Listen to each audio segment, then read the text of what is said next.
মানুষ যখন কোনো শক্তি লাভ করে তখন সে নিজেকে বলশালী মনে করে। শক্তি লাভ করলেই তার মধ্যে অহংকার চলে আসে, অভিমান চলে আসে।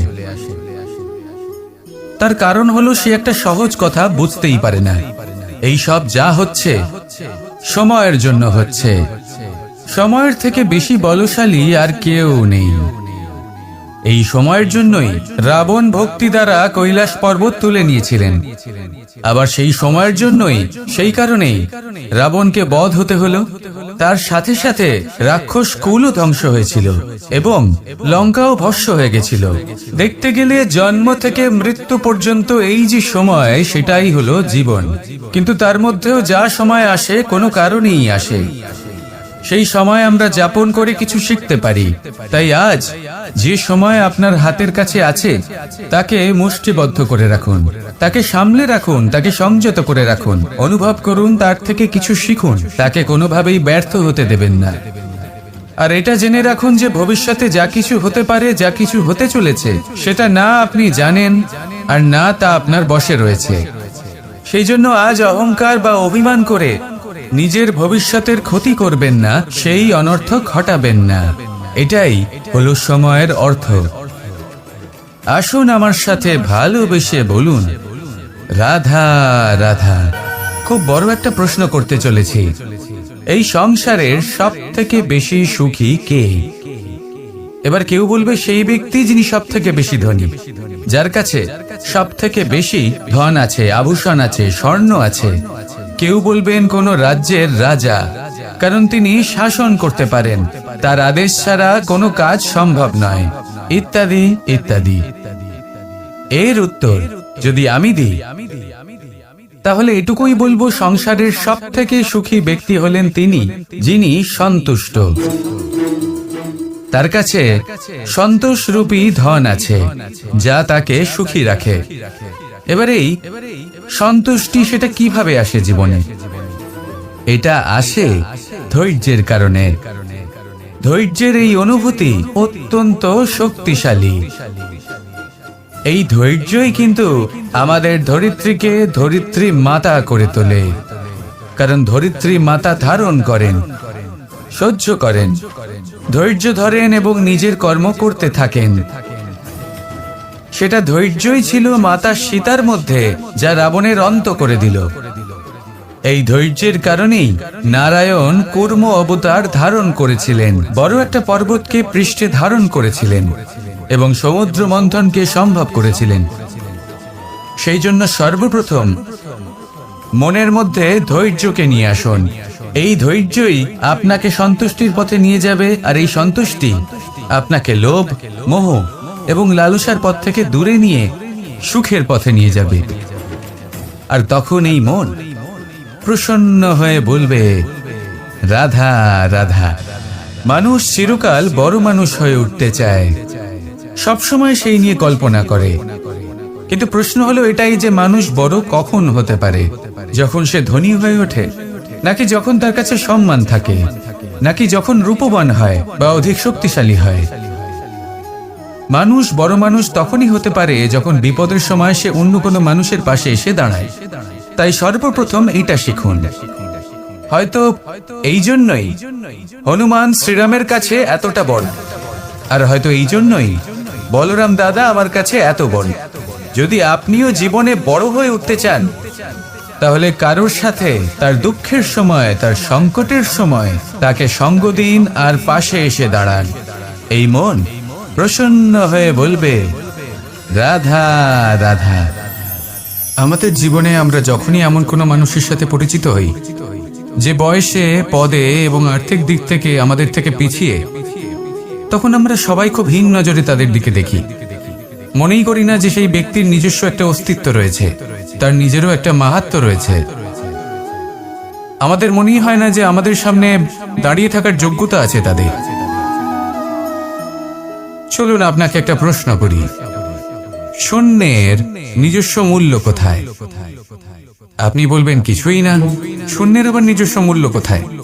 কিন্তু যখন এই শূন্যই কোনো সংখ্যার সাথে এসে যুক্ত হয়ে যায়, কোনো অঙ্কের সাথে এসে যুক্ত হয়ে যায়, তখন তার মূল্য অনেক গুণ বৃদ্ধি পায়। অর্থাৎ এই শূন্যের মূল্য অবশ্যই আছে। আর আমাদের জীবনেও এমন কিছু ব্যক্তি থাকেন, তাদের দেখে মনে হয় যে এদের কোনো মূল্যই নেই, কিন্তু যখন এই ব্যক্তি কারোর সাথে এসে জুড়ে যান, তখন তার মূল্য সেই ব্যক্তির বৃদ্ধি ঘটায়। এই সংসারে এমন কোনো ব্যক্তি নেই যার কোনো মূল্য নেই। যদি আমরা ধনুকের কথা বলি, তাহলে তার জন্য একটি দড়ির প্রয়োজন হয়, যেটি প্রত্যঞ্চা হিসেবে ব্যবহৃত হয়। যদি প্রত্যঞ্চা না থাকে, তাহলে ধনুকের কোনো মূল্যই থাকে না। যদি প্রত্যঞ্চা না থাকে, তাহলে ধনুকের অস্তিত্ব অসম্পূর্ণ থেকে যায়। এই সংসারে যে কোনো ব্যক্তি হোক বা যে কোনো বস্তু হোক, প্রত্যেকের নিজস্ব একটি মূল্য আছে। তার সম্মান করুন, সামনে অগ্রসর হন, আর আমার সাথে ভালোবেসে বলুন, রাধা রাধা। যদি আপনি নিজের জীবনে প্রকৃত বন্ধু নির্বাচন করতে চান, তাহলে তার আগে দর্পণ আর ছায়া, এই দুইয়ের বিশেষত্বর বিষয়ে জানাটা অত্যন্ত প্রয়োজনীয়। দর্পণ কি করে থাকে? যখনই আপনি দর্পণের দিকে তাকাবেন, ও শুধুমাত্র আপনাকে সত্যের সাথে অবগত করাবে, ও আপনাকে কখনো মিথ্যে বলবে না। সেখানেই যদি ছায়ার কথা বলি, তাহলে দেখুন ছায়া কি করে। সব সময় আপনার সাথে থাকে, কখনো আপনার সঙ্গ ত্যাগ করে না। এবার আপনার জীবনে যদি এমন কোনো বন্ধু আসে যে সব সময় আপনাকে সত্য কথা বলবে, আপনার অপগুণের বিষয়ে যদি আপনাকে বলে কিন্তু তাও সে সত্যিই বলবে, তাহলে তার উদ্দেশ্য কিন্তু আপনাকে দুঃখ দেওয়া নয়। সে আপনার অজ্ঞানতা, আপনার ভ্রম দূর করতে চায়। যদি আপনি কোনো অনুচিত পথে চলতে থাকেন, তাহলে সে আপনাকে বাধা দিতে চায়। আর যদি সেই মিত্রই ছায়া সঙ্গীর মতো হয়, সে কখনোই সুখ দুঃখে আপনার সঙ্গ ত্যাগ করবে না। তার উদ্দেশ্য হলো সবসময় আপনাকে রক্ষা করা। তাই এরকম দর্পণ বা ছায়ার মতো কোনো বন্ধু যদি আপনার জীবনে আসে, তাহলে তাকে কোথাও যেতে দেবেন না।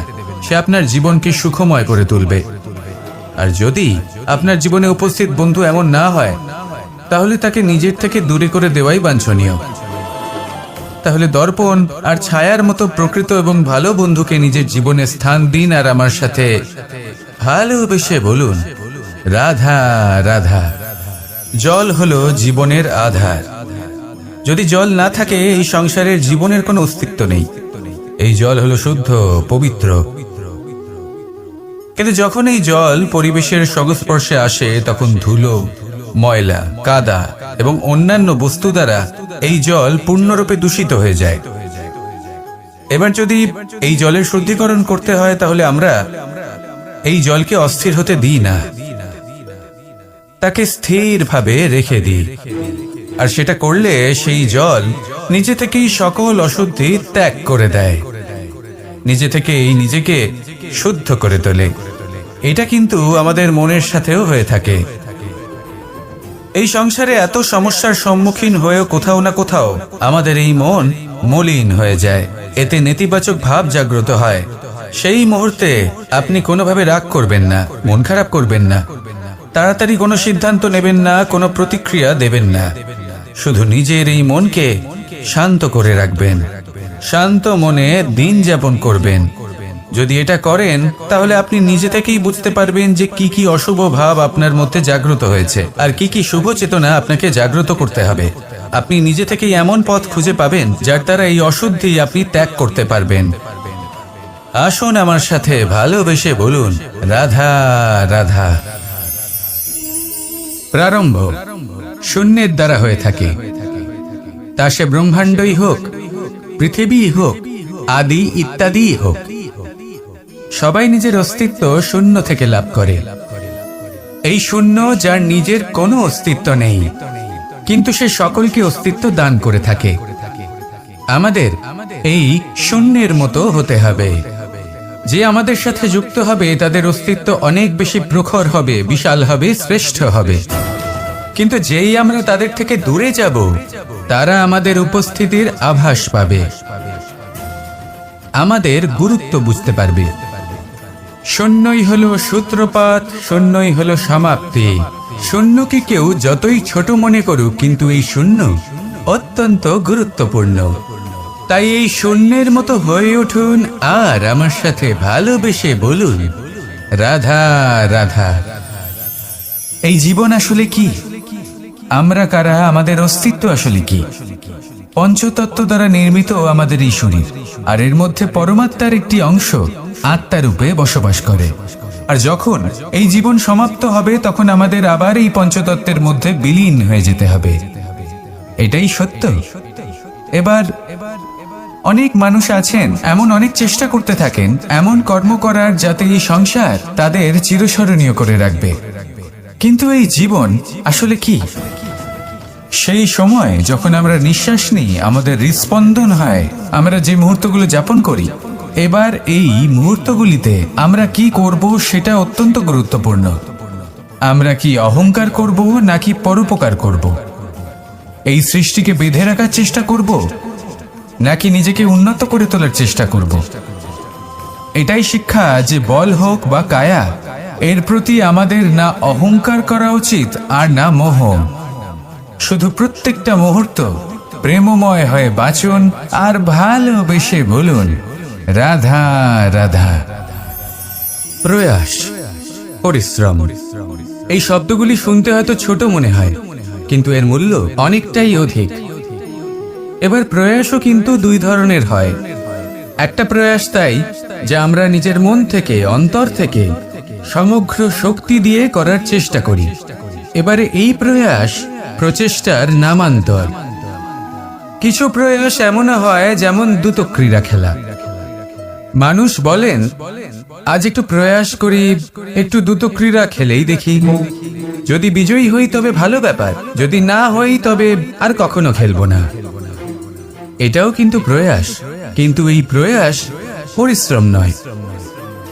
পাণ্ডবদের দেখুন, ওনারা যখন পরিশ্রম করেছিলেন তখন খাণ্ডবপ্রস্থকেও ইন্দ্রপ্রস্থ বানিয়েছিলেন।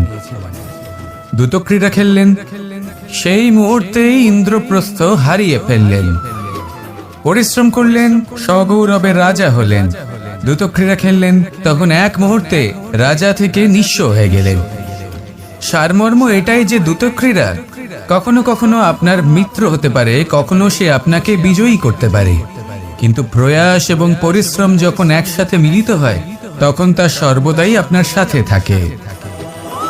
প্রয়াস করতে থাকুন, পরিশ্রম করতে থাকুন, আর আমার সাথে ভালোবেসে বলুন রাধা রাধা। আমি এইভাবে প্রত্যেকদিন নিজের সাথে কিছুটা সময় অতিবাহিত করি, সুচিন্তা করি, কারণ আমি এটা মনে করি যে আমার প্রতিদ্বন্দ্বী অন্য কেউ নয় বরং আমি নিজেই। আর আমি চেষ্টা করি যে আমি যেন নিজেকে নিজের থেকে বেশি শ্রেষ্ঠ করে তুলতে পারি। তাই প্রতিদিন আমি আকলন করি নিজের কর্মের, যে কাল আমি কি উচিত করেছি, কি অনুচিত করেছি, যে ভুল আমি করেছি তা আজকে কি করে শুধরে নিতে পারি। যে শ্রেষ্ঠ কর্ম আমি কাল করেছি আজও সেই শ্রেষ্ঠ কর্ম আমাকে করতে হবে। শুধু এই প্রক্রিয়াতেই আমি নিজেকে শ্রেষ্ঠ ব্যক্তি, শ্রেষ্ঠ রাজা, একজন শ্রেষ্ঠ পিতা, পুত্র করে তুলি। এইভাবেই আমি একজন শ্রেষ্ঠ মানুষ হয়ে উঠি। আপনিও এই কথা মনে রাখবেন যে আপনার প্রতিস্পর্ধা অন্য কারোর সাথে নয় বরং নিজের সাথে। তাই নিজের কর্মের আকলন করুন, নিজের মধ্যে যে দোষ আছে তা ত্যাগ করুন, নিজেকে শুধরে ফেলুন। এই মন সব সময় সুপ্রসন্ন থাকবে এবং লক্ষ্য প্রাপ্ত করে বলবে রাধা রাধা। কখনো কোনো পাখিকে দেখেছেন? যখন সে প্রথমবার উঠতে চেষ্টা করে সে বাসা থেকে মাটিতে পড়ে যায়, কিন্তু সে হার মানে না, চেষ্টা করতে থাকে, করতেই থাকে, ডানা ঝাপটাতে থাকে, আর তারপর সে উড়তে শেখে। গোল শালগ্রাম শিলাকে দেখুন, পর্বত থেকে খসে পড়ে, ধাক্কা খায়, জলের প্রবাহ দ্বারা ঘর্ষিত হয়, তারপরে তা শালগ্রামে পরিণত হয়। ভেবে দেখুন, যদি কোনো পাখি প্রথমবার উড়তে গিয়ে এটা ভাবে যে না না, যদি আমি পড়ে যাই তবে, আমার যদি আঘাত লাগে তবে, আর যদি ভয়ের কারণে সে শুরুই না করতে পারে, চেষ্টাই না করে, তাহলে কি সে উড়তে শিখবে? কখনোই নয়। এটাই আমাদের শিখতে হবে, প্রারম্ভ করতে হবে। তা অত্যন্ত গুরুত্বপূর্ণ। যখন আমরা কিছু শুরু করি তখন ভয় করে, কিন্তু যদি এটা না করেন জীবনে কখনো সামনে এগোতেই পারবেন না। হতেই পারে প্রারম্ভ করার পরে আপনি পড়ে যাবেন, বারবার নিচে পড়ে যাবেন, কিন্তু যদি নিরন্তর চেষ্টা করতে থাকেন তাহলে একদিন না একদিন আপনি অবশ্যই সফল হবেন। এই শুরু করাটাই সব থেকে বেশি কঠিন। এর দ্বারা ভয়ভীত হবেন না। আসুন আর আমার সাথে ভালোবেসে বলুন, রাধা রাধা। এই সংসারে নির্মাণের বিষয়ে জ্ঞান লাভ করার পূর্বে ধ্বংসের বিজ্ঞান বুঝে নেওয়াও খুব প্রয়োজনীয়। যখনই আমরা ব্যায়াম করি তখন কি হয়? আমাদের পুরনো মাংসপেশি নষ্ট হয়ে যায় এবং সেই মাংসপেশির স্থানে আমরা নতুন মাংসপেশির নির্মাণ করে থাকি। যেমন একটা নতুন ইমারত গড়ে তোলবার পূর্বে পুরাতন ইমারতকে ভঙ্গ করে দিতে হয়, তবেই তো সেই স্থান সজীব হবে, ঠিক কিনা? এবারে জ্ঞান এবং বিজ্ঞান ছাড়াও এমন কিছু আছে যা কিনা অত্যন্ত গুরুত্বপূর্ণ। তা হলো সীমা পার করে যাওয়া। এই যে সীমা, এই যে নিয়ম, তা মানুষের জন্যই বানানো, তাকে নিয়ন্ত্রণ করার জন্য তৈরি করা হয়েছে। এমন অনেক সীমা, এমন অনেক নিয়ম মানুষের জন্য অত্যন্ত মঙ্গলকারী। কিন্তু কিছু এমন সীমা আছে, কিছু এমন নিয়ম আছে যা মানুষের লঙ্ঘন করে যাওয়া অতি আবশ্যক। যতক্ষণ না এই সীমা লঙ্ঘন করছেন, নিজের নতুন অস্তিত্বকে খুঁজেই পাবেন না, সেই স্থানে পৌঁছতেই পারবেন না যেখানে সংসার তাকে চিরস্মরণীয় করে রাখবে। সেই জন্য জীবনে যাই করবেন, সীমা অতিক্রম করে যান। যদি পরিশ্রম করেন তাহলে সীমা অতিক্রম করে পরিশ্রম করুন। যদি লক্ষ্যের দিকে অগ্রসর হন তাহলে সীমা অতিক্রম করে অগ্রসর হন। কোনো সীমারেখা যাতে না থাকে, সেই সর্বোচ্চ স্থান দেখুন এবং অগ্রসর হন। এই সংসারে অগ্রসর হওয়ার জন্য এই সীমারেখা বুঝে নেওয়া এবং তা অতিক্রম করার জ্ঞান লাভ করা প্রয়োজনীয়। আসুন আমার সাথে ভালোবেসে বলুন, রাধা রাধা। জ্যোতিষ একটা বিদ্যা, এ হলো একটা বিজ্ঞান। যে নক্ষত্র দশায় আপনি জন্মগ্রহণ করেছেন, যে স্থানে আপনার জন্ম হয়েছে, এগুলো আপনার জীবনের দিশা স্থির করার ক্ষেত্রে গুরুত্বপূর্ণ ভূমিকা পালন করে। কিন্তু যে রাশিতে আপনি জন্ম নিয়েছেন আর আপনার যা নাম স্থির হয়েছে, সেটা আপনার ভবিষ্যৎ নির্ধারণ করবে তা আবশ্যক নয়। রা দিয়ে রাম এবং রা দিয়ে রাবণ, এই দুজনের রাশি সমান ছিল, কিন্তু একজন নিজের শক্তির দুর্ব্যবহার করলেন। স্বর্ণ লঙ্কার অধিপতি রাবণ, চতুর্দিকে বিজয়ী হওয়া সেই ব্যক্তি নিজের পতনের সম্মুখীন হলেন। শ্রীরাম রাবণকে বধ করলেন। শ্রীরাম, যিনি নিজের কর্ম দ্বারা, নিজের পরিশ্রম দ্বারা ঈশ্বর উপাধি লাভ করেছিলেন, 14 বছরের বনবাস ভোগ করলেন, আর যখন বিপদে পড়লেন তখনও নিজের রাজ্যের সাহায্য নিলেন না। বনের মধ্যে নিজে বানর এবং ভাল্লুকদের নিয়ে একটি সেনাবাহিনী গড়ে তুললেন এবং রাবণকে তার কুকর্মের শাস্তি দিলেন। তাই সর্বদা এটা মনে রাখবেন, আপনার খ্যাতি, আপনার ভবিষ্যৎ আপনার কর্ম নির্ধারণ করে, আপনার রাশি নয়। তাই সবসময় শ্রেষ্ঠ কর্ম করুন আর আমার সাথে ভালোবেসে বলুন, রাধা রাধা। প্রজাপতি দেখেছেন কি সুন্দর হয়, তাই না? এই প্রজাপতি, ওদের দিকে তাকালে নিজের অজান্তেই নিজের মুখে হাসি ফুটে ওঠে। কিন্তু এই প্রজাপতি জন্ম থেকেই এমন দেখতে হয় না। জন্ম থেকে এদের কাছে ডানা থাকে না, এরা উড়তেও পারে না। যখন একটি প্রজাপতি জন্ম নেয় তখন প্রথমে ডিম অবস্থায় থাকে সে। আস্তে আস্তে সেই কবচ সে ভেঙে ফেলে, খুব পরিশ্রম করতে হয় তাকে। তারপর কীটের আকার ধারণ করে সে চলতে থাকে, অনেক কষ্ট সহ্য করতে হয়, অনেক পরিশ্রম করতে হয়। তারপর তার রূপ বদলে যায়, তারপরে তার ডানা গজায়, তারপরে সে উড়তে পারে। এই নিরন্তর পরিশ্রমই সাফল্যের মূল মন্ত্র হয়। কখনো কখনো প্রতিভাও কম পড়ে যায় যদি নিরন্তর পরিশ্রম না করা হয়, যদি সমর্পণের ভাব মনে না থাকে, দৃঢ় নিষ্ঠা না থাকে। আর কখনো কখনো সেই ব্যক্তি যার মধ্যে বিশেষ প্রতিভা থাকে না, সেই ব্যক্তি নিরন্তর পরিশ্রম করে, নিজের মনে সমর্পণের বোধ জাগিয়ে তোলে, দৃঢ় নিষ্ঠার সাথে কর্ম করে আর সাফল্য লাভ করে। সেই জন্য আপনি জীবনে যেখানেই পৌঁছে যান না কেন, নিরন্তর পরিশ্রম করতে থাকুন। তবেই আপনার ভবিষ্যৎ রঙিন প্রজাপতির মতন গগনচুম্বী হবে। তবেই এই সংসার আপনাকে দেখবে এবং নিজের অজান্তেই এই সংসার নিজের মুখে হাসি ফুটিয়ে তুলবে। এবং এই সংসার আমার সাথে ভালোবেসে বলবে, রাধা রাধা। আপনি কখনো কাউকে পর্বতে আরোহণ করতে দেখেছেন? বা আপনি কখনো নিজে কোনো পর্বতে আরোহণ করেছেন? করে থাকলে আপনি এই বিষয়ে অবশ্যই জানবেন যে যখন আমরা শিখরের দিকে এগোই, ওপরের দিকে এগিয়ে চলি, তখন আমাদের একটু ঝুঁকে পথ চলতে হয়, তখনই আমরা সেই পর্বত আরোহণ করতে পারি। কিন্তু যে ব্যক্তি নিচের দিকে ফিরে আসছেন তিনি কিন্তু ঝুঁকে চলেন না, তিনি দৃঢ়ভাবে সোজা হয়ে নিচে নামেন। এই ভারসাম্য বজায় রাখার এই খেলাতে সংসারের একটা সার লুকিয়ে রয়েছে। যদি আপনিও জীবনে উঁচুতে উঠতে চান, শিখরে পৌঁছতে চান, তাহলে আপনাকেও নত হয়ে বিনম্র হয়ে সামনে এগোতে হবে।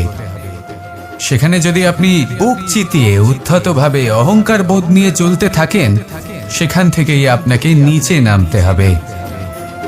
কোনো ব্যক্তি তার বিনম্র স্বভাব দেখেই বোঝা যায় যে সেই ব্যক্তি সাফল্যের শিখর দেশে আরোহণ করছে নাকি নিচে তথা খাদের দিকে যাত্রা করছে। তাই সবসময় বিনম্র থাকুন, শ্রেষ্ঠ কর্ম করুন, পরিশ্রম করুন, আর আমার সাথে ভালোবেসে বলুন, রাধা রাধা। কর্ণ, সূর্যপুত্র কর্ণ, স্বয়ং সূর্যের পুত্র, দেবী কুন্তীর প্রথম পুত্র। সেই কর্ণ যার একটি বাণ আমার রথকে, সেই রথ যার উপর মহাবলী অর্জুন বিরাজমান ছিলেন, যার পতাকায় স্বয়ং হনুমান ছিলেন, সেই রথকে তার একটি বাণ ধসিয়ে দিতে পেরেছিল। দৈব কবচ কুণ্ডলধারী কর্ণ, সেই কর্ণ যুদ্ধক্ষেত্রে নিজের সমাপ্তির সম্মুখীন হলেন। কারণ কি ছিল? নির্বাচন। দুর্যোধনের সাথে বন্ধুত্ব রাখার জন্য তার অনুচিত কর্মে কোনোদিন কোনো প্রতিবাদ করেননি, তাকে সঙ্গ দিয়েছেন এই নির্বাচন। যখন দ্রৌপদীর বস্ত্রহরণ হচ্ছিল, তখন তাকে বাধা দেওয়ার বদলে নীরব থাকার নির্বাচন, তার বিরোধিতা কখনো না করার নির্বাচন, এই নির্বাচনই কারণ হয়ে দাঁড়ালো কর্ণের পতনে। এই সংসারে সবার উপকার আপনি স্বীকার করতে পারেন, তাকে সম্মানও করতে পারেন, কিন্তু তার সামনে এতটাও নত হবেন না যে নিজের অন্তর্মনের কথাটা আপনি শুনতে না পান। নির্বাচন যদি ধর্মসঙ্গত হয় তবেই তা শুভ হয়। আসুন আমার সাথে ভালোবেসে বলুন, রাধা রাধা। মানুষ ছোট হোক বা বড়, রাজা হোক বা দরিদ্র, সমস্ত মানুষের মধ্যে একটা সামঞ্জস্য থাকে। সমস্ত মানুষের কাছে তার প্রশংসা অত্যন্ত গুরুত্বপূর্ণ। সে খুবই প্রসন্ন হয় যদি আপনি তার প্রশংসা করেন, কিন্তু আপনি যদি তাকে এটা বলেন যে এটা তোমার ভুল ছিল, তোমার কিছু খামতি ছিল, তখন সেটা সে মানতে রাজিই থাকে না।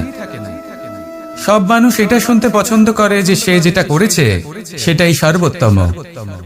এবার আমি আপনাকে একটা কথা বলি, এ হলো নিন্দা, এ হলো প্রশংসা, আর এই হলো সত্য, যা সবার থেকে উচ্চস্থানীয়।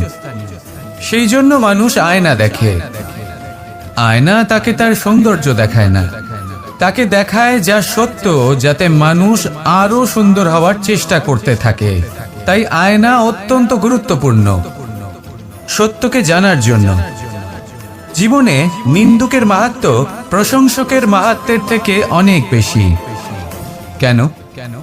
কারণ তারা আপনাকে আপনার খামতি দেখায়, আপনার ভুলগুলো বুঝিয়ে দেয়, আপনাকে একটা সুযোগ দেয় নিজেকে শুধরে নিতে, নিজেকে আরো শ্রেষ্ঠ করে তুলতে, যা প্রশংসক করতে পারে না। তাই জীবনে যদি কখনো নিন্দা করা হয়, তাকে ভালোবেসে গ্রহণ করুন, ধন্যাত্মক রূপে গ্রহণ করুন। যদি নিজেকে কোনো শিক্ষা দেওয়া সম্ভব হয় তাহলে অবশ্যই দিন। দেখবেন মন প্রসন্ন হয়ে বলবে, রাধা রাধা। জীবনে কখনো সাফল্য আসে, আবার কখনো অসফলতা, কখনো আশা পাওয়া যায়, কখনো নিরাশা, কখনো জয় লাভ করি, আবার কখনো পরাজয়। এর পেছনের কারণটা জানা অত্যন্ত প্রয়োজনীয়। যদি আমি পরাজয়ের কথা বলি, যখনই আমরা পরাজয় লাভ করি আমরা ভাবতে থাকি যে এমন কেন হলো। আমাদের শত্রু কি বেশি শক্তিশালী ছিল, নাকি আমাদের নীতিতে কোনো খামতি ছিল? এই সমস্ত কারণের পেছনে খুব বড় একটা কারণ থাকে, আর সেই কারণ আমাদের অন্তরে সুপ্ত থাকে। ধরে নিন একটা পথ, তাতে আপনি চলছেন।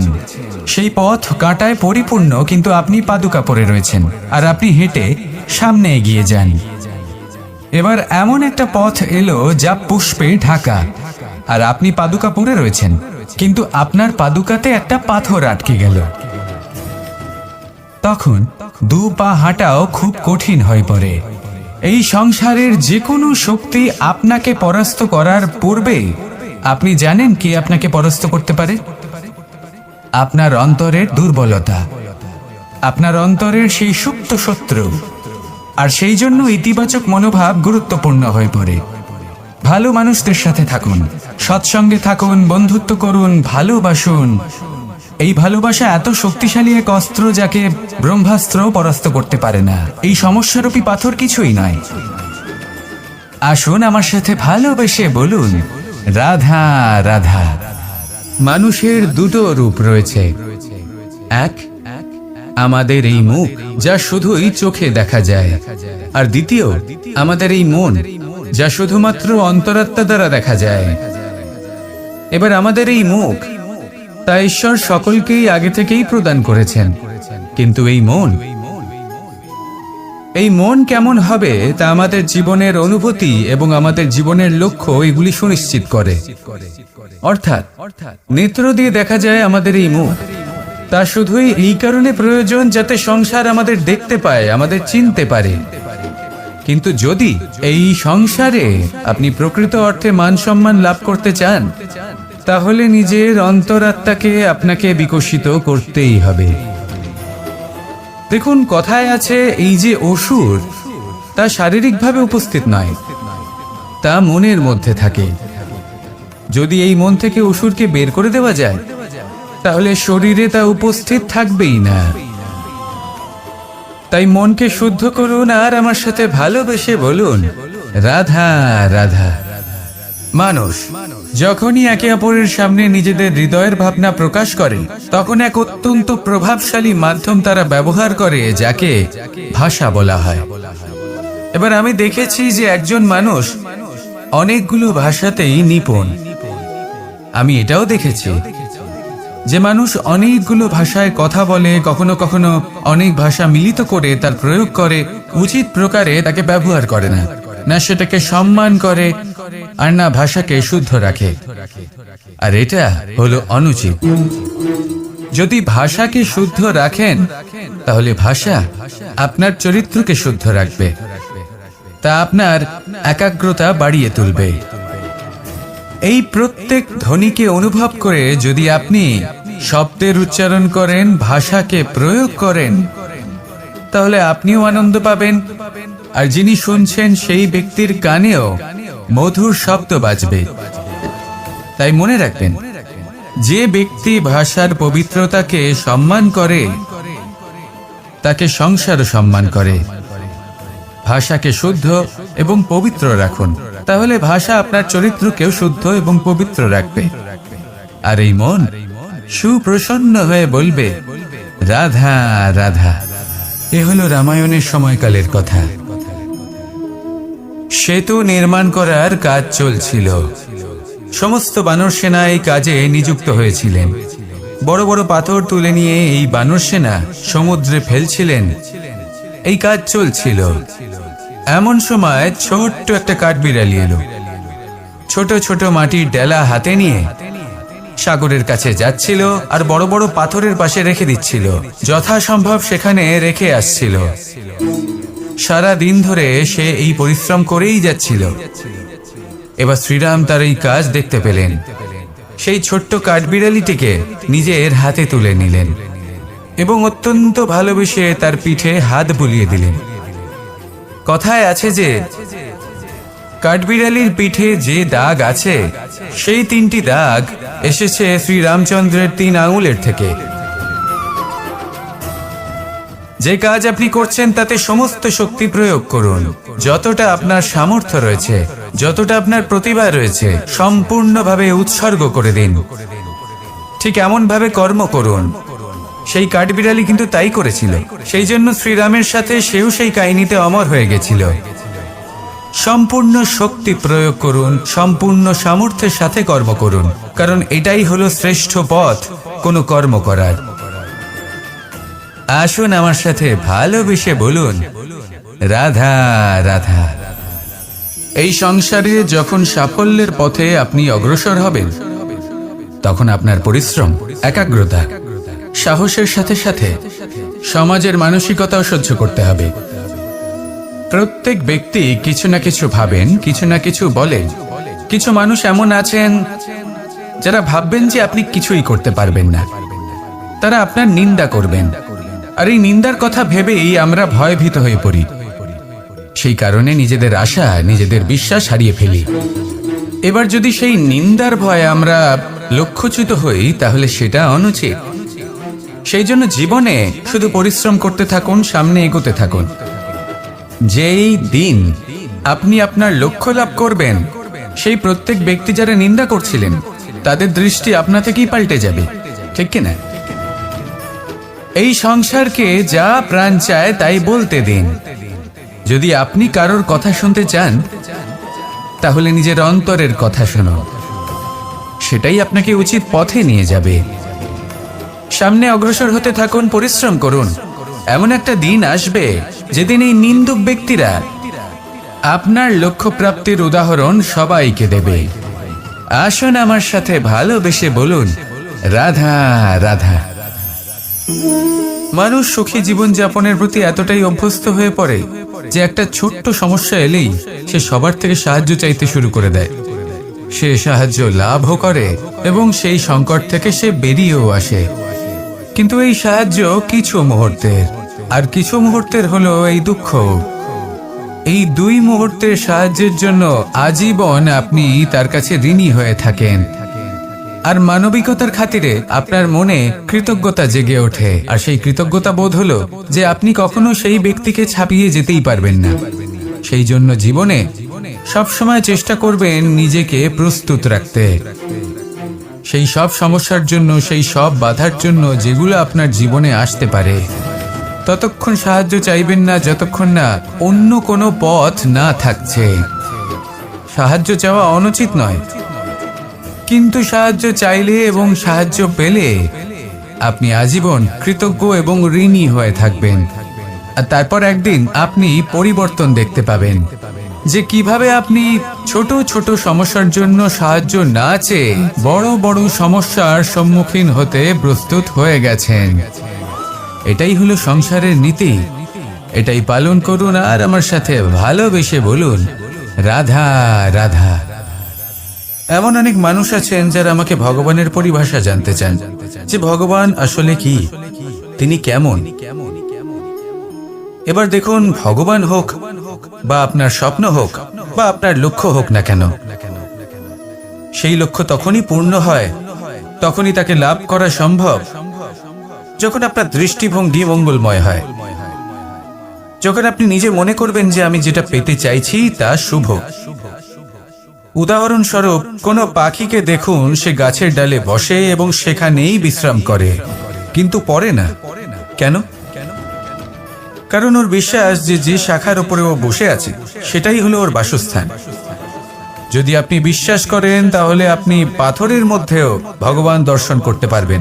আর যদি বিশ্বাস না থাকে, তাহলে যদি ভগবান সামনে দাঁড়িয়েও থাকে তবেও আপনার বিশ্বাস হবে না। তাই বিশ্বাস করতে শিখুন।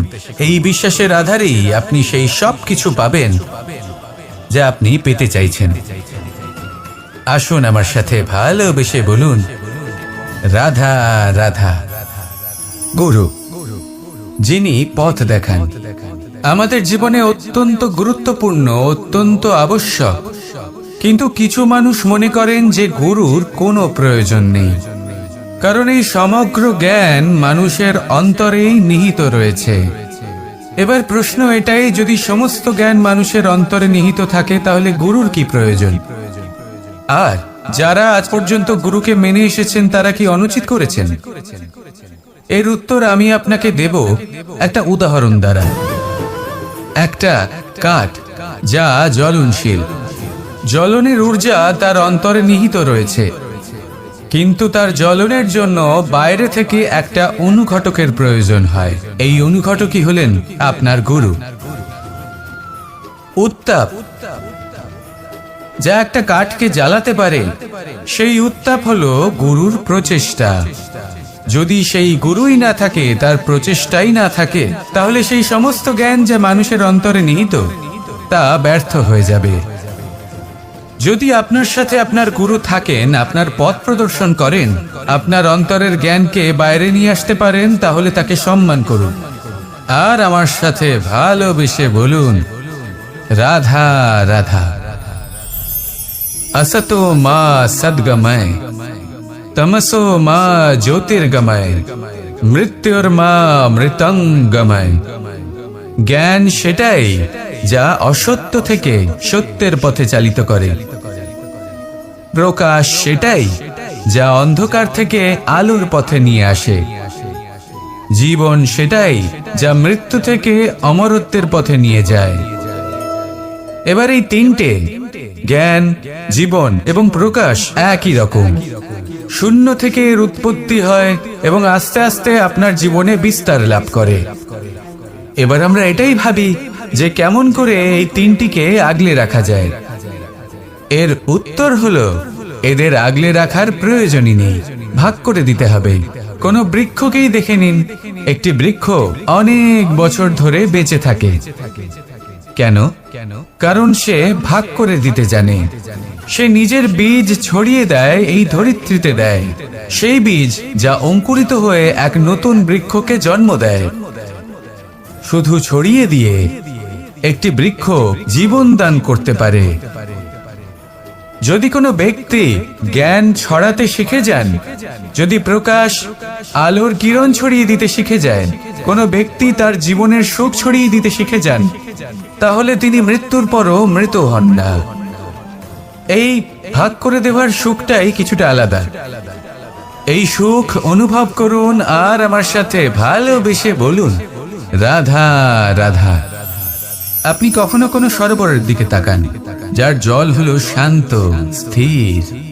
আপনি স্পষ্ট দেখতে পাবেন সেই সরোবরের তলদেশে কি রয়েছে। তাতে সাঁতরে বেড়াচ্ছে সুন্দর মাছ, চকচকে কিছু পাথর, স্বর্ণরূপী বালি, সবই আপনি দেখতে পাবেন। কিন্তু যখনই আপনি একটা ছোট্ট পাথর তুলে সেই জলে ছুঁড়ে ফেলবেন, তখন সেই জল বিচলিত হবে আর সেই স্পষ্টতা ন্যূনতম হয়ে যাবে। তারপর কিছুই স্পষ্টভাবে দেখা যাবে না। এই ঘটনা মানুষের সাথেও ঘটে। মানুষ যদি বিচলিত হয়ে পড়ে, তখন সে বুঝতে পারে না যে বর্তমানে কি হয়ে চলেছে আর ভবিষ্যতে কি করা উচিত। কিন্তু সেই মানুষ যদি শান্ত থাকেন, স্থির থাকেন, ধন্যাত্মক থাকেন, তাহলে নিশ্চিত রূপেই বুঝতে পারবেন যে বর্তমানে কি করতে হবে আর ভবিষ্যতে কি করতে হবে। তাই নিজের মধ্যে সেই স্থিরতা আনুন, সেই ধৈর্য ধরুন, নিজেকে শান্ত রাখুন আর সবার মধ্যে ভালোবাসা ছড়িয়ে দিন। এই মন প্রসন্ন হয়ে বলবে, রাধা রাধা। সম্পর্ক এ হলো এক বন্ধন যা আমাদের এক সূত্রে বেঁধে রাখে। কিন্তু এমন কিছু ব্যক্তি থাকেন যারা এই সম্পর্কের বিষয়ে নিজস্ব একটা ধারণা করে ফেলেন যে সম্পর্ক এরকম হওয়া উচিত, সম্পর্ক সেরকম হওয়া উচিত। আমি এই সম্পর্কের জন্য কত কিছু করেছি এই ব্যাখ্যা করতে থাকেন আর তার বদলে অনেক কিছু প্রত্যাশাও করেন। কিন্তু সত্য হলো এটাই যে সব সম্পর্ক একরকমের হয় না, কিন্তু প্রত্যেক সম্পর্কের একটা বিশেষত্ব থাকে। যেমন চোখ আর নাকের এই সম্পর্ককেই দেখুন। চোখের সব থেকে কাছে কে আছে? নাক আছে। কিন্তু এই চোখ দিয়ে এই নাককে আমরা দেখতেই পাই না। তবে কি ধরে নেব এই সম্পর্কের কোনো মূল্য নেই? এমনও নয়। ঠিক এইভাবে যদি কোনো ব্যক্তি তার আবেগ আপনার কাছে ব্যক্ত করতে না পারে বা প্রকট করতে না পারে বা আপনাকে বোঝাতে না পারে, তাহলে তার মানে এটা নয় যে তার সাথে আপনার সম্পর্কের তিক্ততা রয়েছে। এমনটা কখনোই নয়। শুধু চোখ আর নাকের এই সম্পর্কের মতোই হলো আমাদের জীবনে আমাদের আপনজনের সাথে সম্পর্ক। যদি কারোর ব্যবহার আপনার প্রতি অনুচিত হয়, বা যদি কেউ অনুপস্থিত থেকে থাকে, বা কেউ যদি আপনাকে বুঝতে না পারেন, তাহলে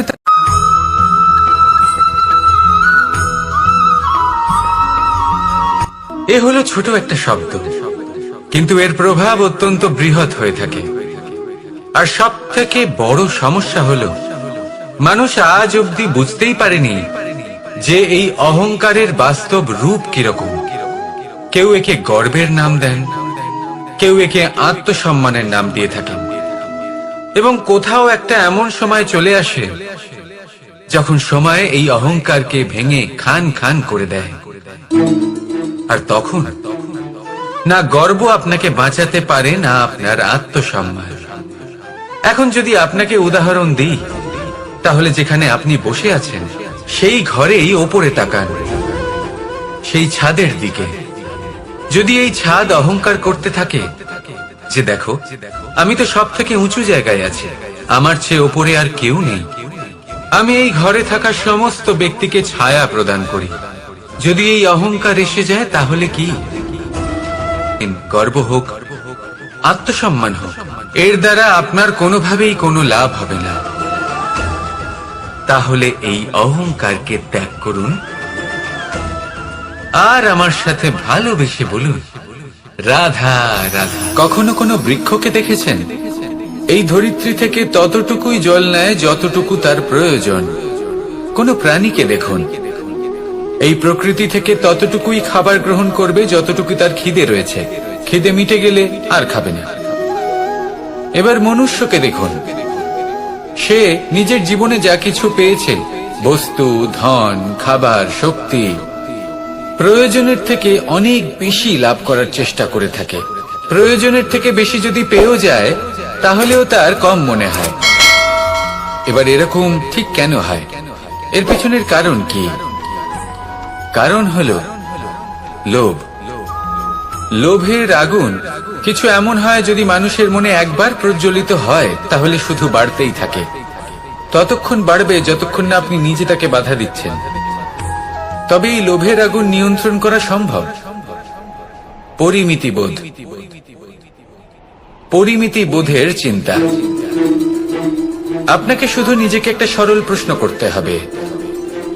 যখনই মনের মধ্যে কোনো বস্তুর প্রতি, শক্তির প্রতি, ধনের প্রতি, আর এই মন প্রসন্ন হয়ে বলবে রাধা রাধা। পরিচ্ছন্নতা। বর্তমানের এই প্রজন্ম আগের প্রজন্মের এই যে অতি শুদ্ধতার অভ্যেস ছিল, তা নিয়ে ঠাট্টা করে, তাকে মূর্খতা মনে করে। বুঝতেই পারে না কেন। আমাদের মা, ঠাকুমা, দিদিমা, এদের দেখেছি সকালে উঠে সবার আগে স্নান করেন। কেন? বুঝতেই পারে না। কেন কথায় কথায় বারান্দা, উঠোন পরিষ্কার করা হয়? বুঝতেই পারে না। অনেক মানুষজন এটাকে ধার্মিক এবং অন্ধবিশ্বাস বলে, কিন্তু যদি আমি আপনাকে সত্যি কথা বলি, প্রত্যেক ধর্ম বিজ্ঞানসম্মত।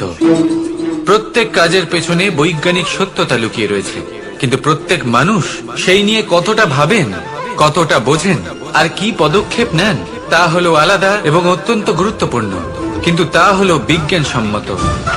আজও যখন আমি আগে বাড়ি যাই, মা সবার আগে আমার হাত পা ধুয়ে দেন, তারপর সবকিছু। তাই আপনি পরিচ্ছন্ন থাকুন, তাহলে আপনি সুস্থ থাকবেন। তখনই আপনার মনে ভক্তিভাব আসবে, তখনই এই সমগ্র সংসারকে সামলানোর শক্তি অর্জন করতে পারবেন। তাহলে পরিচ্ছন্ন থাকুন, সব ভালো থাকবে। রাধা রাধা। ধর্ম। আমরা সকলে ধর্মের বিষয়ে কথা বলি, কখনো নিজের ধর্মের বিষয়, আর কখনো অন্যের ধর্মের বিষয়। কখনো আমরা অধর্ম দেখলে সেই বিষয়ে কথা বলি। অনেক রকম আলোচনা হয়, কিন্তু এই ধর্ম আসলে কি, সেটা কি কেউ বোঝে? যদি আমি আপনাকে উত্তর দিই, এই উত্তর সরল। ধর্ম হলো তাই যা মানুষকে অন্য মানুষের সাথে, সমস্ত বিশ্ব সংসারের সাথে আনন্দ সহকারে বাঁচতে শেখায়। সেই জন্য আপনি যদি কখনো কোনো ধর্মীয় স্থানে যান, সেই ধর্মীয় স্থানে গিয়ে আপনার শান্তির অনুভূতি হয়। তাই না? কিন্তু দেখুন, ধর্মের জ্ঞান থাকলেই সেই মানুষ ধর্মের পথে চলতে পারবে এমন কোনো কথা নেই। অনেক সময় সম্পর্কে যখন সংঘর্ষ বেড়ে যায়, তখন ইচ্ছের জন্ম হয়, ক্রোধের জন্ম হয়, অহংকারের জন্ম হয়, আর তারপর বিনাশ হয়ে যায় এই ধর্মের। সেই জন্য দ্বিতীয় সবথেকে গুরুত্বপূর্ণ গুণ যা আমার সারথীর মধ্যে থাকা উচিত, তা হলো ধর্মবীর হওয়া। এবার দেখতে হবে সেটা এই যে কে হবে সেই ব্যক্তি যিনি এই স্বয়ম্বরে নিজের ধর্মে অটল থাকবেন। কারণ সেই ব্যক্তি এই সংসার থেকে সরে এসে ধর্মের পুনঃস্থাপনের এই মহাকার্যে আমার সারথী হতে পারবেন। তাহলে আসুন আমার সাথে ভালোবেসে বলুন, রাধা রাধা।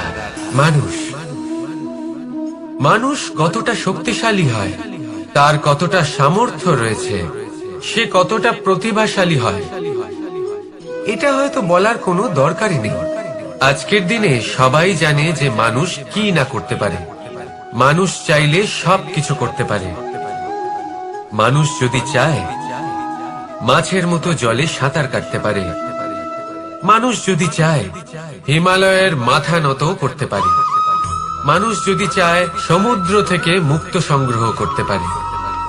মানুষ যদি চায় তাহলে আকাশের পাখির মতো বিচরণ করতে পারে। মানুষ চাইলে সব কিছু পেতে পারে। সে জ্ঞান, সম্পত্তি, পরিবার, সাফল্য, সবকিছু। যদি কিছু থাকে যেটা সে গ্রহণ করতে চায় না, সেটা হলো তার দোষ। আর আমার সাথে ভালোবেসে বলুন, রাধা রাধা। ধৈর্য। এই ধৈর্য কি কোনো গুণ, কোনো অনুভূতি, কোনো দৃষ্টিভঙ্গি? আমার জন্য ধৈর্য এক বাহন। আপনি হয়তো ভাবছেন এ কেমন বাহন? বাহন তো ঘোড়া হতে পারে, হাতি হতে পারে, উটও হতে পারে, কিন্তু ধৈর্যকে বাহন বানানো মানে? চলুন আপনাকে একটা কথা বোঝাই। পৃথিবীতে এমন কোনো বাহন নেই যে তার আরোহীকে আছড়ে ফেলেনি। সেটা উট হোক বা হাতি হোক বা ঘোড়া হোক, চলতে চলতে কখনো নড়বড় করেই বসে। তারপর সেই আরোহী এই ধৈর্যের সাহায্যে আরোহণ করে দেখুন কিভাবে এই বাহন আপনাকে আপনার গন্তব্যে পৌঁছে দেবে। রাধা রাধা। ভগবান প্রত্যেক কঠিন পরিস্থিতিতে এই নামই আছে যা আমাদের উপায় দিয়ে থাকে। ব্যক্তি যান, ভগবানের পুজো করেন, আরাধনা করেন, ব্রত পালন করেন, মন্দিরে যান, পুজো পাঠ করেন, ভগবানকে জাগিয়ে তোলেন, আর তারপর শুরু হয় সমস্ত প্রশ্ন। হে ভগবান, আমার সাথে এরকম কেন হচ্ছে? কেন আমারই জীবনে এত দুঃখ আছে? আমি কিভাবে এর সম্মুখীন হব? আমাকে কেন এত কষ্ট ভোগ করতে হচ্ছে? হে ভগবান, আমি কি করব? আমাকে সাহায্য করুন, কোনো রাস্তা দেখান। আপনার মধ্যেই তো আছে রাধা রাধা। বিপদ আপদ আপনাকে সন্ত্রস্ত করে রাখতে পারে, কিন্তু এই বিপদ প্রত্যেকের জীবনে কোনো না কোনো কারণে থাকে। এটা আপনাকে দেখায় যে আপনার মধ্যে কি খামতি রয়েছে, কেন রয়েছে।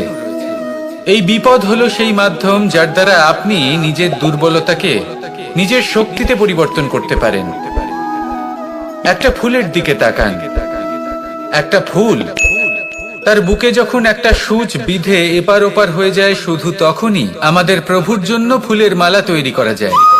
সেই জন্য কখনোই বিপদকে ভয় পাবেন না, তার থেকে দূরে পালাবেন না, একে স্বাগত জানান। বোঝার চেষ্টা করুন এই বিপদ কেন আছে। যদি বিপদকে বুঝতে পারেন তবেই জীবনকে বুঝতে পারবেন। যদি জীবনকে বুঝতে পারেন তবে এই বিপদকে সম্পদে পরিণত করতে পারবেন। আসুন আর আমার সাথে ভালোবেসে বলুন, রাধা রাধা। পরিকল্পনা অত্যন্ত গুরুত্বপূর্ণ, এটা আমাদের জীবনে অত্যন্ত আবশ্যক, এটা আমাদের জীবনে। কিন্তু এই পরিকল্পনা ঠিক কতটা হওয়া উচিত, অর্থাৎ এই পরিকল্পনার সম্পর্কে কতটা চিন্তা করা উচিত, কতটা ভবিষ্যতের বিষয়ে চিন্তা করা উচিত। এবার দূরদর্শিতা অত্যন্ত বিশিষ্ট গুণ মানব জীবনে, কিন্তু দূরদর্শিতায় এতটাও মগ্ন হওয়া উচিত নয় যে কাছের জিনিসগুলোই নজরে না পড়ে। আজকের কথা বাদ দিয়ে শুধুই ভবিষ্যৎ নিয়ে চিন্তা করা অনুচিত। এবার দেখুন, পরিকল্পনা করুন, কিন্তু তার থেকে বেশি উপভোগ করুন। এই মুহূর্ত সম্পর্কে অবগত নয়, কিন্তু ভবিষ্যতের কথা আমরা চিন্তা করতে থাকি। রাধা রাধা। মানুষ ছোট হোক বা বড়, রাজা হোক বা দরিদ্র, সমস্ত মানুষের মধ্যে একটা সামঞ্জস্য থাকে। সমস্ত মানুষের কাছে তার প্রশংসা অত্যন্ত গুরুত্বপূর্ণ। সে খুবই প্রসন্ন হয় যদি আপনি তার প্রশংসা করেন, কিন্তু আপনি যদি তাকে এটা বলেন যে এটা তোমার ভুল ছিল, তোমার কিছু খামতি ছিল, তখন সেটা সে মানতে রাজিই থাকে না। সব মানুষ এটা শুনতে পছন্দ করে যে সে যেটা করেছে সেটাই সর্বোত্তম। এবার আমি আপনাকে একটা কথা বলি, এ হলো নিন্দা, এ হলো প্রশংসা, আর এই হলো সত্য, যা সবার থেকে উচ্চ তুলতে, যা প্রশংসক করতে পারে না। তাই জীবনে যদি কখনো নিন্দা করা হয়, তাকে ভালোবেসে গ্রহণ করুন, ধন্যাত্মক রূপে গ্রহণ করুন। যদি নিজেকে কোনো শিক্ষা দেওয়া সম্ভব হয় তাহলে অবশ্যই দিন। দেখবেন মন প্রসন্ন হয়ে বলবে রাধা রাধা। আকাঙ্ক্ষা কখন লোভে পরিণত হয়ে যায় তা কেউ বলতে পারে না। এবার তার পরিণাম কি হতে পারে তাও আমরা কেউ জানি না। আজ আমি আপনাকে বলছি, কোনো ব্যক্তি সব থেকে বেশি ক্ষতির সম্মুখীন তখনই হয় যখন সে এটা মনে করে যে সে সব থেকে বেশি সুরক্ষিত স্থানে রয়েছে। সে ভাবে যে সে সেখানে সুরক্ষিত রয়েছে। সে তখন অসাবধান হয়ে পড়ে, আর তখনই তাকে জীবনের সব থেকে বড় ক্ষতির সম্মুখীন হতে হয়। নিঃস্ব হয়ে যাওয়ার পরিস্থিতি কোনো মানুষের জীবনে তখনই আসে যখন তার কাছে প্রচুর সম্পত্তি থাকে এবং সে তার থেকেও অনেক বেশি সম্পত্তি অর্জন করতে চায়। সেই অনেক বেশি সম্পত্তি অর্জন করার চেষ্টায় সে এমন কিছু করে বসে যার ফলে তাকে সমস্ত সম্পত্তি হারাতে হতে পারে। একজন রচনাকার নিজেই নিজের প্রতিভা একদম শেষ করে দিতে পারে যখন সে অনেকগুলো কাজ নিজের কাঁধে নিয়ে নেয়। একটা গুরুত্বপূর্ণ কথা সবসময় মনে রাখবেন, আজ আপনি যেখানেই থাকুন না কেন, যেমনই যে কোনো স্থানেই থাকুন না কেন, এর পেছনে আপনার আকাঙ্ক্ষার একটা বিশাল ভূমিকা রয়েছে। কিন্তু মনে রাখবেন, আপনাকে শিখতে হবে যে কখন আর কিভাবে নিজের উচ্চাকাঙ্ক্ষাগুলিকে লাগাম পরাতে হবে, কারণ এটা অত্যন্ত আবশ্যক। তাই আসুন আর আমার সাথে ভালোবেসে বলুন রাধা রাধা। মানুষ কতটা বিচিত্র হতে পারে, সব সময় স্বপ্ন দেখতে থাকে যে কাল আমি এটা করব, কাল আমি ওটা শুরু করব, কাল আমি ওটা সম্পন্ন করব। এই যে কাল শব্দটা, এই কাল অত্যন্ত বিচিত্র এক শব্দ। আমরা সব সময় এটাকে আসতে দেখতে পাই, কিন্তু এটা আসাতে বর্তমানে পরিণত হয়। আবার আজ নতুন কাল দেখতে পাই, তার জন্য অপেক্ষা করি, যখন সেটা সামনে আসে বর্তমানে পরিণত হয়। এই কাল সব সময় একটা মিথ্যে সান্ত্বনা দেয় যে সে আসছে, কিন্তু সে কখনোই আসে না। যেটা আপনার হাতে রয়েছে তা হলো আজ, বর্তমান। তাই যা করার আছে, যা সম্পন্ন করতে চান, যা শুরু করতে চান, আজ করুন, বর্তমানে করুন। কারণ আজ আপনি যা করবেন সেটাই আপনার ভবিষ্যৎ নির্ধারিত করবে। ভবিষ্যতের বিষয় ভাবতে থাকলে ভবিষ্যৎ সুন্দর হবে না। আজ কর্ম করতে হবে।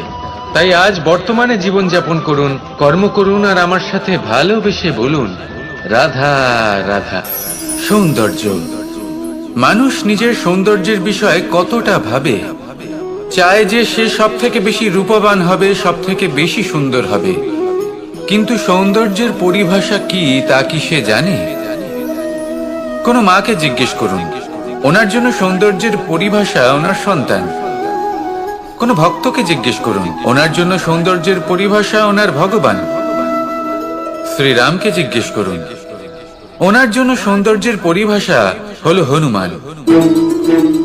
ভাঙা হানু, ফুলে যাওয়া মুখ, দেখতে গেলে উনি বানর, লম্বা লেজ, এত নিরীহ যে ওনাকে অমূল্য মালা দিলে সেটা ছিঁড়ে তার ভেতরে শ্রীরামকে খুঁজছিলেন। কিন্তু ওনার ভাবনা কত সুন্দর। উনি এটা বিশ্বাস করেন যে সংসারের যতই মূল্যবান জিনিস দিয়ে এই মালা তৈরি করা হোক না কেন, যদি এর মধ্যে শ্রীরাম না থাকেন, বলবে রাধা রাধা। আমরা সকলেই কামনা করি, আমরা সবাই সেটা প্রাপ্ত করতে চাই যে আজ পর্যন্ত কেউ প্রাপ্ত করেনি, সেটা পেতে চাই যে আজ পর্যন্ত কেউ পেতে পারেনি। অঙ্কুর আপনি লাভ করবেন। আসুন আর আমার সাথে ভালোবেসে বলুন রাধা রাধা। মানুষের মানসিকতা এমন হয় যে সে যতটা করে আশা করে যে তার থেকে অনেক বেশি তার বদলে সে পাবে। দেখুন, সবকিছুই আপনার ভাবনা চিন্তার উপর নির্ভর করছে। আপনি যদি ফলের বিষয়ে ভেবে কর্ম করতে থাকেন তাহলে সেটা অনুচিত। জীবনের আসল আনন্দ হলো নিজের কর্ম করতে থাকা, ফলের চিন্তা করা উচিত নয়। যদি আপনি এরকম ভাবেন যে আমি এতটা করছি, আমার এতটা পাওয়া উচিত, সেই ভাবনা অনুচিত। যদি আপনি সেবার মানসিকতা নিয়ে কর্ম করতে থাকেন, কর্মচক্রে প্রবাহিত হন, যদি আপনি এমন ভাবনা রাখেন যে আমি এতটা পাচ্ছি তাই এর থেকে অনেক বেশি আমি কর্ম করব, তাহলে নিশ্চিত রূপে আপনি যতটা করছেন তার থেকে অনেক বেশি আপনি পাবেন, আপনার আশার থেকে অনেক বেশি আপনি পাবেন। শুধু জীবনে অনেক বেশি কাজ করতে থাকুন, ফলের চিন্তা করবেন না। আর মনে রাখবেন, এই ভাবনাই সব থেকে বড় বীজ। কর্মের উপর বিশ্বাস রাখুন, জীবনে যা যা আপনি চান সবই সুখময় হবে। আসুন আর আমার সাথে ভালোবেসে বলুন রাধা রাধা। ধন মানুষের জীবনের সব থেকে বড় প্রয়োজনীয়তা লাভ করবেন, তাহলে আসুন আর এই প্রসন্নতার সাথে বলুন রাধা রাধা। মানুষের জীবনে সবসময় কিছু না কিছু ঘটে চলেছে। কখনো ভালো কিছু ঘটে, আবার কখনো দুর্ঘটনা ঘটে। এবার যখনই কোনো দুর্ঘটনা ঘটে, মানুষ ঈশ্বরের কাছে প্রার্থনা করে যে হে ঈশ্বর, আমাকে রক্ষা করুন, এই বিপদ থেকে আমাকে উদ্ধার করুন। বা সে সেই সমস্ত দোষ চাপিয়ে দেয় নিজের প্রারব্ধ, নিজের ভাগ্যের ওপর। কিন্তু যদি আপনি গভীরভাবে ভাবেন, তাহলে প্রত্যেক দুর্ঘটনা, বাধা এবং বিপদ আপনার জীবনে শুধু একটাই উদ্দেশ্য নিয়ে আসে, আপনাকে আরো যোগ্য করে তোলার জন্য। যদি আপনাদের একটা উদাহরণ দিই, বর্ষার ঋতুতে যখন প্রচন্ড মাত্রায় বৃষ্টি পড়ে, ছাদ থেকে জল পড়তে থাকে, তখন আপনি নিশ্চিত করে নেন মনে করবেন, নাকি ঈশ্বরের সংকেত মনে করবেন যিনি আপনাকে আরো শ্রেষ্ঠ করে তুলতে চান? সিদ্ধান্ত আপনারই। আসুন আর আমার সাথে ভালোবেসে বলুন রাধা রাধা। সংসারে দুই ধরনের পথ হয়, উচিত পথ আর অনুচিত পথ। একটা শুভর দিকে নিয়ে যায় আর একটা অশুভর দিকে নিয়ে যায়। অনেক সময় অজ্ঞানতাবশত জীবনে আমরা সেই পথ নির্বাচন করে নিই যা আসলে অনুচিত। তারপর নিজেকে আশ্বস্ত করে ফেলি যে এই পথেই চলতে হবে, এখান থেকে ফেরার পথ নেই। কিন্তু যদি সত্যি বলি, তাহলে এটা শুধুই আপনার ভ্রম। আপনার মধ্যে শুধুমাত্র একটু দৃঢ়তার অভাব আছে, তা জাগ্রত করুন আর বাড়িয়ে তুলুন। আপনি দেখবেন এই সংসারে এমন কোনো পথ নেই যেখান থেকে ফিরে আসা সম্ভব নয়। এমন কোনো মানসিকতা নেই যা বদলানো সম্ভব নয়।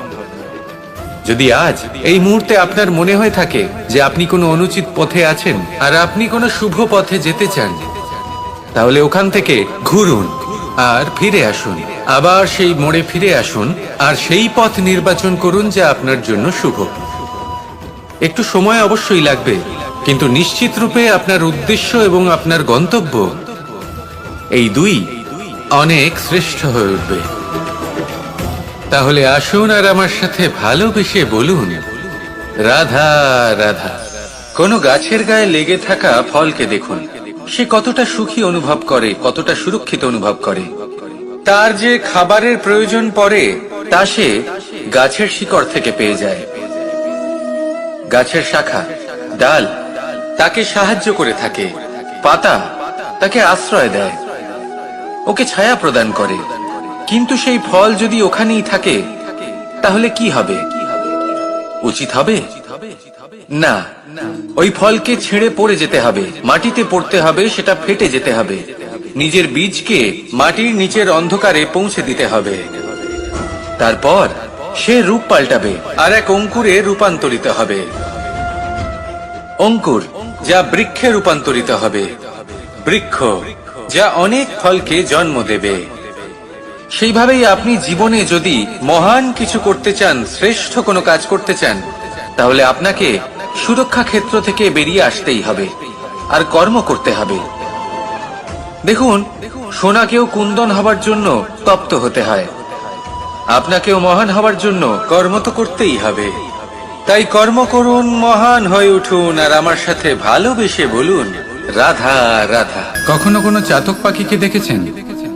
কথায় আছে যে বছরে মাত্র একবার সে তার তৃষ্ণা মিটিয়ে থাকে, আর তাও আকাশে ভেসে থাকা মেঘের দ্বারা ঘটানো বৃষ্টির জলের ফোঁটা থেকে। আর কোথাও থেকে সে তার তৃষ্ণা পূরণ করে না। সারা বছর সে নিদারুণ গরম সহ্য করে, তীব্র শীতও সহ্য করে, শুধু এই আশা নিয়ে যে বছরে একবার অন্তত সেই মেঘের ঘন ঘটা হবে, বৃষ্টি হবে, আর সে তার তৃষ্ণা নিবারণ করবে। এটা আসলে কি?